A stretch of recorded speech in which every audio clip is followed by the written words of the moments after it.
My name is James Crawford. I'm 73 years old, and what I'm about to tell you isn't something I read in a book or heard in a seminar. I lived it, every word of it.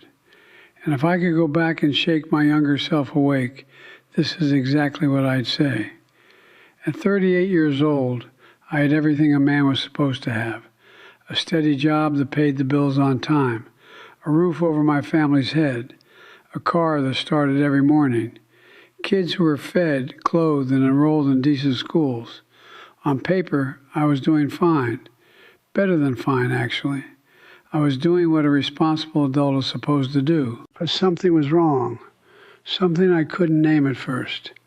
It sat in my chest like a stone, not heavy enough to crush me, but heavy enough that I felt it every single morning when the alarm went off.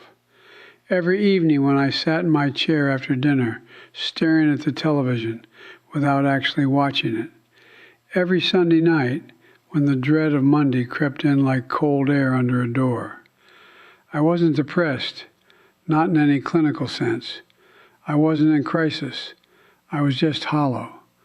Like someone had carefully scooped out everything inside me that made me specifically me and replaced it with schedules, obligations, and a long list of things other people needed.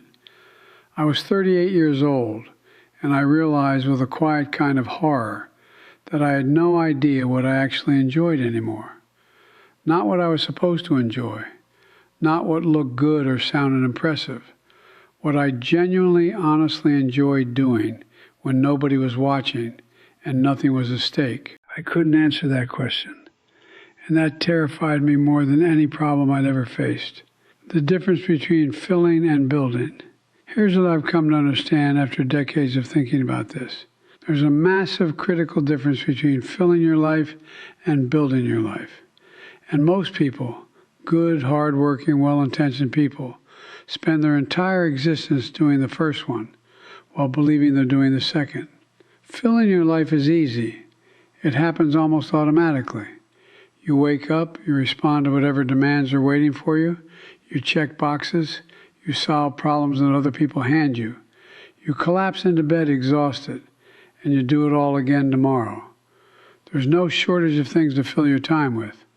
Work will take as many hours as you give it. Family obligations will expand to consume every remaining minute. Social expectations will happily devour whatever scraps are left. And none of that is bad. Let me be absolutely clear about that. Work matters. Family matters. Responsibility matters. I'm not standing here telling you to abandon your duties and go live in a cabin somewhere. That's not the point. The point is this.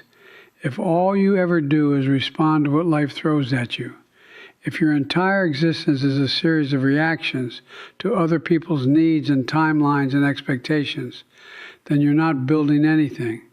You're just filling space. And filled space might look productive from the outside, but from the inside, it feels exactly like what I described earlier. Hollow. Busy, but hollow. Exhausted, but empty.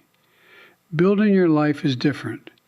Building means deliberately, intentionally putting things into your days that exist for no other reason than because they matter to you. Things that aren't productive in any measurable way. Things that don't serve anyone else's agenda. Things that are yours, purely, selfishly, unapologetically yours. The man who taught me this. I learned this lesson from a man named Dwight Hobson.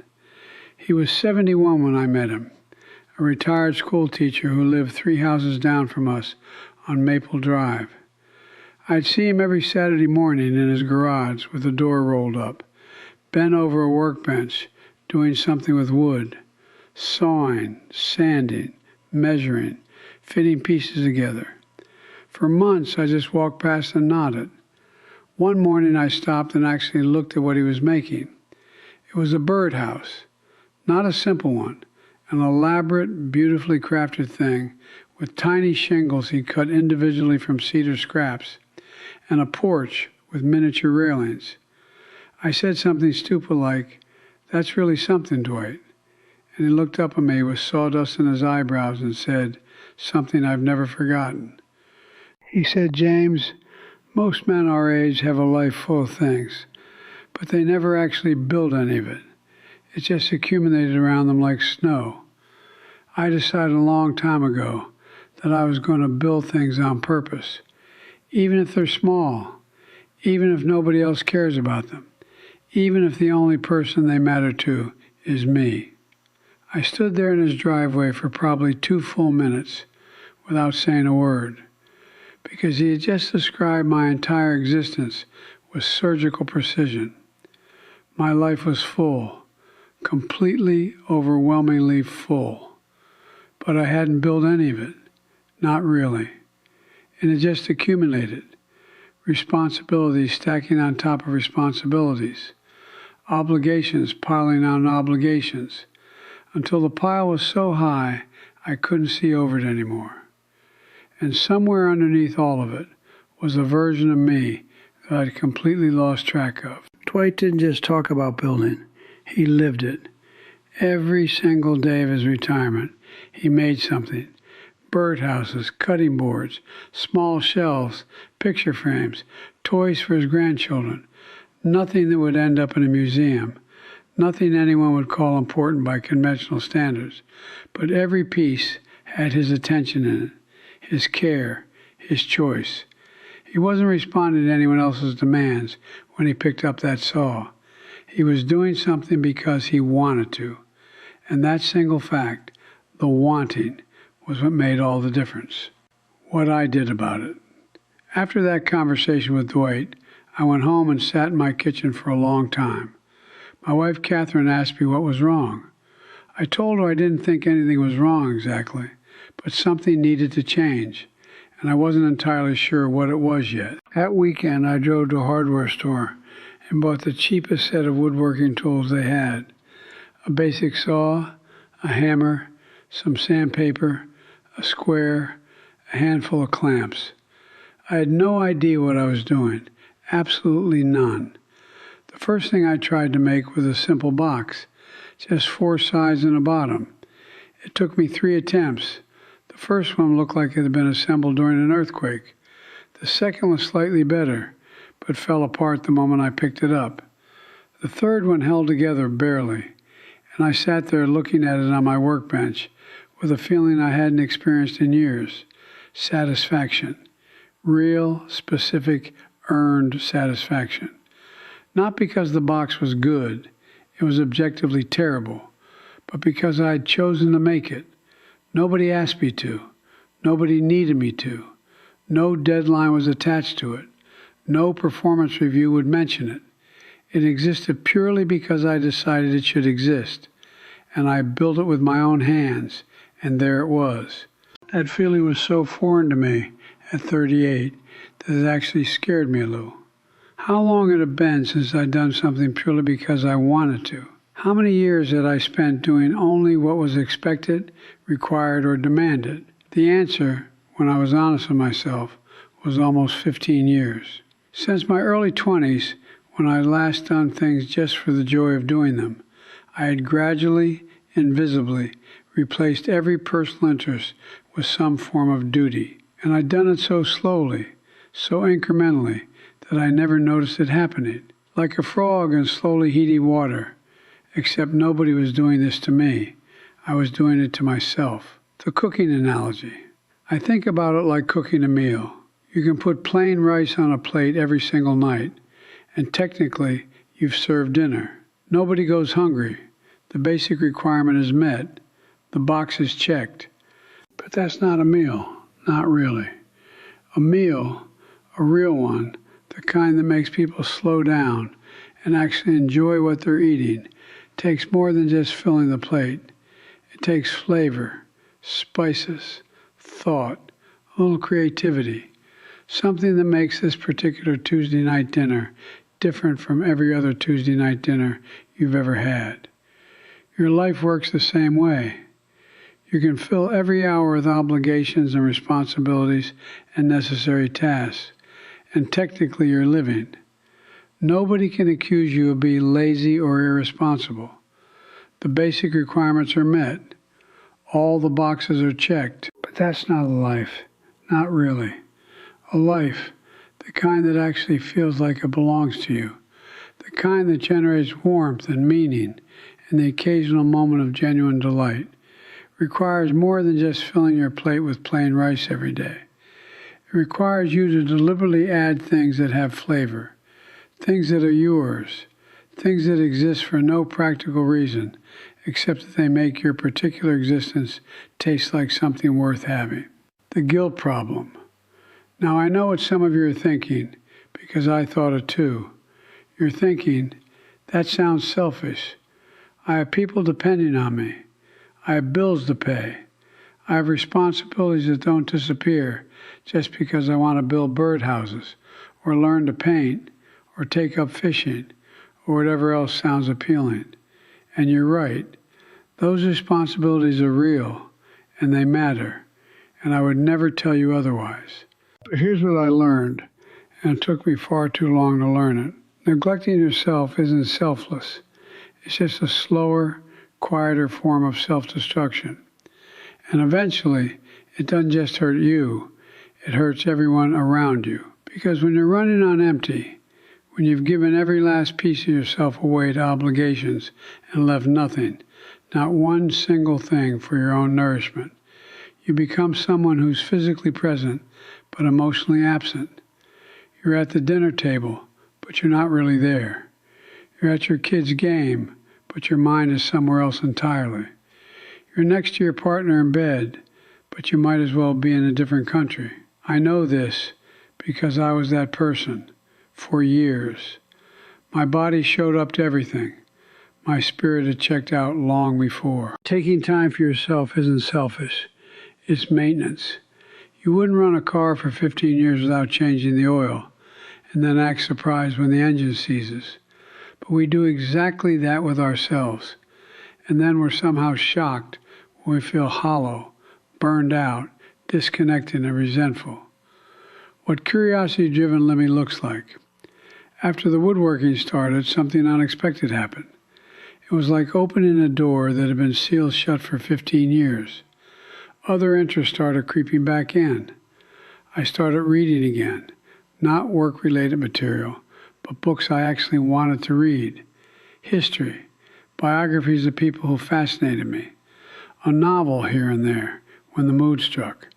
I started taking walks in the evening, not because my doctor told me to, but because I discovered I actually liked the way my neighborhood looked at dusk, the way the light hit certain houses, the way the air smelled different when the seasons changed. I signed up for a weekend cooking class at the community center. I was the oldest person there by at least 20 years, and the worst cook by an even wider margin. But I was curious, and curiosity, real, genuine, childlike curiosity, turned out to be the single most powerful antidote to that hollow feeling I've been carrying around. Curiosity-driven activities are fundamentally different from obligation-driven activities. When you do something out of genuine interest, time behaves differently. Hours feel like minutes. Your brain lights up in ways it doesn't during routine tasks. You become a slightly different person, more alert, more engaged, more alive in a way that's hard to describe, but impossible to miss once you've felt it. And here's the remarkable thing.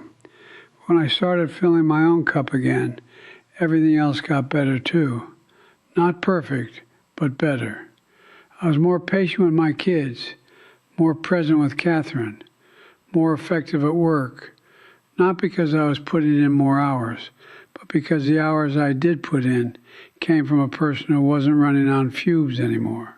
The permission you don't need. I want to say something directly to every person reading this who feels like they need permission to do something for themselves. You don't. You don't need anyone's approval. You don't need to justify it with productivity metrics or wellness research or some elaborate explanation about how it will ultimately benefit everyone else. You are allowed to do things simply because you enjoy them. Full stop, period. End of sentence. You are allowed to have interests that serve no practical purpose whatsoever. You're allowed to spend an afternoon doing something that produces nothing of measurable value. You're allowed to be a person with desires and curiosities and passions that exist independently of your roles as a parent, a spouse, an employee, a provider, a caretaker, or whatever other labels have been stacked on your shoulders. Those labels are part of you. They are not all of you. And the moment you let them become all of you, you start disappearing, slowly, quietly, in a way that nobody notices, until the hollowness becomes so profound that it starts leaking out into everything you do. What Dwight taught me about time. Dwight Hobson passed away at 83. I went to his funeral and stood in the back of a church full of people whose lives he touched, students, neighbors, family, friends.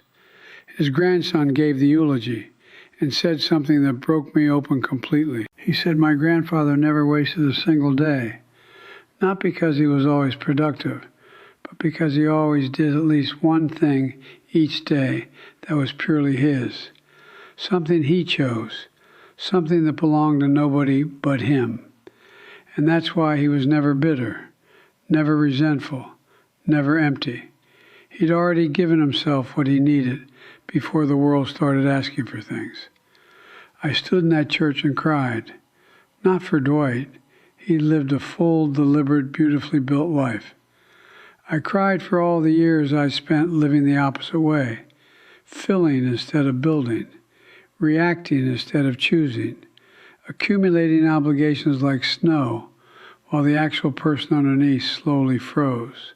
The challenge. So here's what I'm asking you to do. Not tomorrow, not next week, not when things calm down, because I've already told you, things don't calm down. They never calm down. They just shift. Today, right now. Ask yourself one question. What is one thing, just one, that you genuinely want to do? Not something you should do, not something that would look good or sound impressive or serve someone else's needs.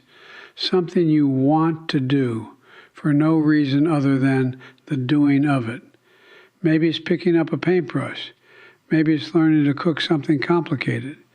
Maybe it's reading a book that's been sitting on your shelf for 3 years. Maybe it's going for a walk with no destination. Maybe it's signing up for a class in something completely impractical that makes you slightly nervous and slightly excited at the same time. Whatever it is, do it this week. Not perfectly, not impressively, not with any grand ambition. Just do it. Put one single thing into your life that exists because you chose it, not because it was assigned to you. That's how you start building instead of just filling. One deliberate, chosen, unapologetic act at a time. One small thing that belongs to nobody but you. Final words. I'm 73 now.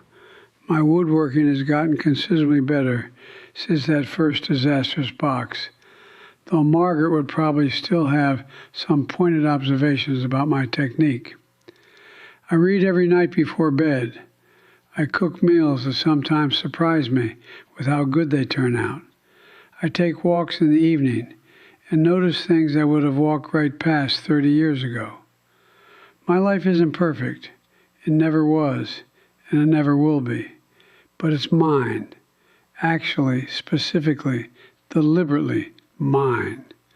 Not a collection of duties and obligations with a person buried somewhere underneath. A life that I built on purpose, piece by piece, choice by choice, starting from that morning in Dwight Hobson's driveway when a retired school teacher with sawdust in his eyebrows told me the truest thing anyone has ever said to me.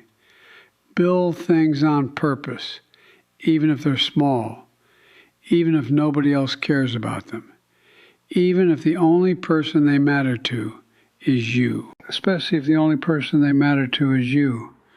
That's all I've got for today.